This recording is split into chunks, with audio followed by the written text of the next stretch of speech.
안녕하세요. 저는 이민법인 대항에서 NIW EB1의 이민 청원을 주로 담당하고 있는 클레어장 변호사입니다. 저는 현재 캘리포니아에서 근무하고 있기 때문에 저희 고객들께 직접 대면해서 인사드리기가 좀 힘들었는데요. 이 자리를 빌어서 인사드리고 그동안 제가 승인받았던 케이스 중에 기억에 남는 케이스들 나눠볼까 합니다. 첫 번째 케이스는 건축학과 교수님이신데요.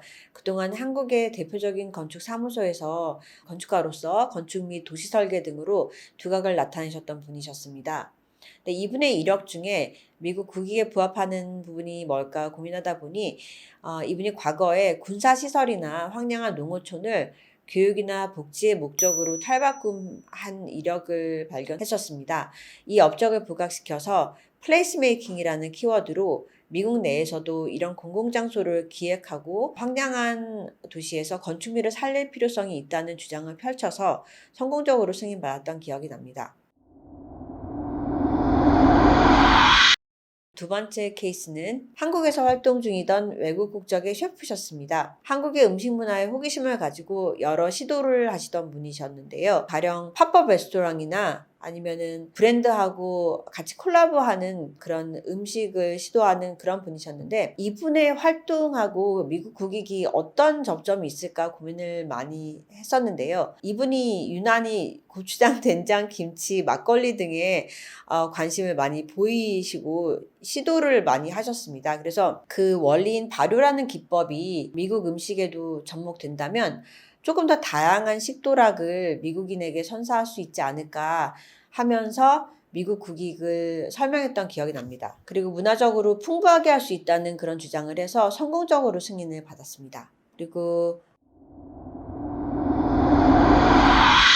이분은 회계사시지만 회계 강의자로 많이 알려지신 분이신데요. 한국에서의 회계 강의를 어떻게 미국 국익과 연결시킬까 고민을 많이 했었는데 미국 재무교육의 부재로 많은 젊은이들이 부채가 있는 상태로 사회생활을 시작한다는 점에 착안을 했습니다. 그래서 파이낸셜 리터러시가 미국인들의 삶에 큰 영향을 주고 전체 미국 사회의 가계 재무 건전성을 향상시킬 수 있다는 주장을 펼쳐서 무난히 승인을 받았습니다.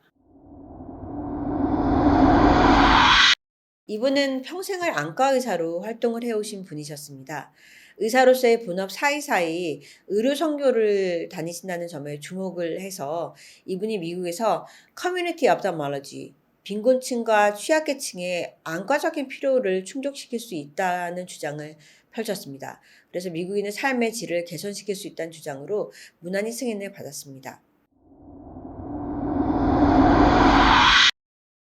네, 이분은 국내 항공사에서 부기장으로 계시는 분이신데요.